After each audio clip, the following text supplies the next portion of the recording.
बहुत समय पहले की बात है। एक राजा राज्य करता था। वह राजा एक दिन अपनी जन्मपत्री पढ़ रहा था। पढ़ते उस राजा को ख्याल आया कि जिस समय मेरा जन्म हुआ होगा उस समय कितने मनुष्यों का जन्म हुआ होगा, लेकिन वह सभी मेरी तरह राजा क्यों नहीं बने। राजा हर दिन हर समय इसी प्रश्न का उत्तर ढूंढने में लगे रहते हैं, लेकिन उन्हें इसका उत्तर नहीं मिल पाता है। अपने प्रश्न का उत्तर पाने के लिए राजा अपने राज्य में बड़े बुद्धिमान व्यक्तियों को बुलाते हैं। राज्य में सभी बुद्धिमान व्यक्ति एकत्रित होते हैं। वह सभी यह सोच में होते हैं कि राजा ने उन्हें यह क्यों बुलाया है।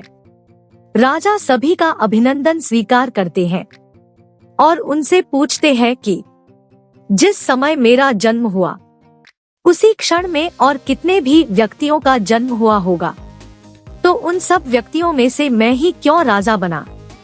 वह सभी राजा क्यों नहीं बने। सभी महान बुद्धिमान इस प्रश्न के लिए गहन सोच विचार करने लगे। वह सभी गहन सोच विचार करने के बाद वह उनके प्रश्न का उत्तर न दे सके। राज्य में एक बुजुर्ग बुद्धिमान व्यक्ति भी बैठे हुए थे।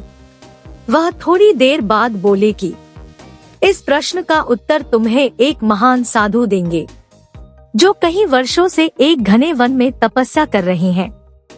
यह सुनकर राजा अगले दिन अपने सैनिकों के साथ उस जंगल की ओर निकल पड़ा। कुछ दूर पहुंचते ही राजा को वहां एक छोटी सी कुटिया दिखाई दी। जब राजा उस कुटिया के पास पहुंचा तो उसने देखा कि एक साधु वहां बैठा आग के अंगारे खा रहा है। यह देखकर राजा चकित रह गया।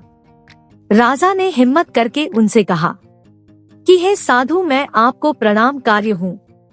मैं आपसे एक प्रश्न पूछना चाहता हूँ कि मेरे जन्म वाले दिन कितने मनुष्यों का जन्म हुआ है। उन सभी में से मैं ही क्यों राजा बना। साधु यह प्रश्न सुनकर बोले कि हे राजन, मैं तुम्हारे इस प्रश्न का उत्तर नहीं दे सकता। थोड़ा आगे चलकर तुम्हें एक और साधु मिलेंगे, वही तुम्हें इसका उत्तर दे सकते हैं। यह सुनकर राजा दूसरे साधु की तलाश में आगे निकल पड़ा। थोड़ा आगे चलते ही राजा को साधु दिखाई देता है और वह साधु मिट्टी खा रहा होता है। यह देखकर राजा हैरान रह जाता है। फिर उस वक्त राजा हिम्मत करके अपना प्रश्न साधु से पूछता है। फिर साधु क्रोधित होकर बोलता है कि तुम जल्दी यहाँ से चले जाओ, मेरे पास तुम्हारे इस प्रश्न का उत्तर नहीं है। परंतु वह साधु उसे एक लड़के के बारे में बताता है और कहता है कि तुम उसके पास जाओ, तुम्हें अपने प्रश्न का उत्तर जरूर मिलेगा। तो राजा उस लड़के की तलाश में आगे बढ़ने लगता है। ढूंढते वह राजा एक गांव में जा पहुंचा। राजा को थोड़े समय बाद वह लड़का मिल गया। वह बहुत ही बीमार था। राजा ने उस लड़के से अपना प्रश्न पूछा और लड़का बोला कि राजन, हम पिछले जन्म में 4 भाई थे। एक बार हम चारों भाई किसी जंगल में भटक गए थे और हमें वहां कई दिन हो गए थे।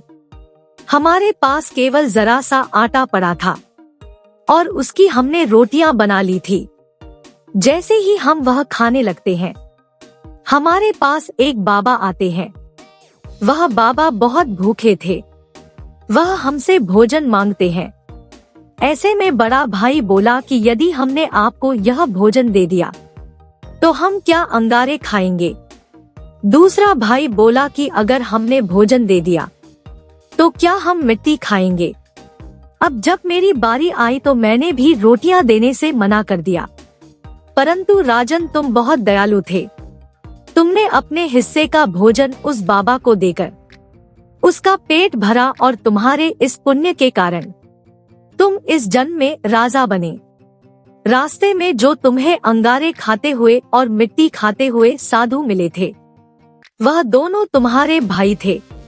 तुम्हारा तीसरा भाई मैं हूँ, जो इस समय मौत के मुंह में हूँ। हे राजन, इसी प्रकार हम सभी भाइयों को अपनी अपनी करनी का फल मिला है। राजा को यह सुनकर अपने प्रश्न का उत्तर मिल जाता है।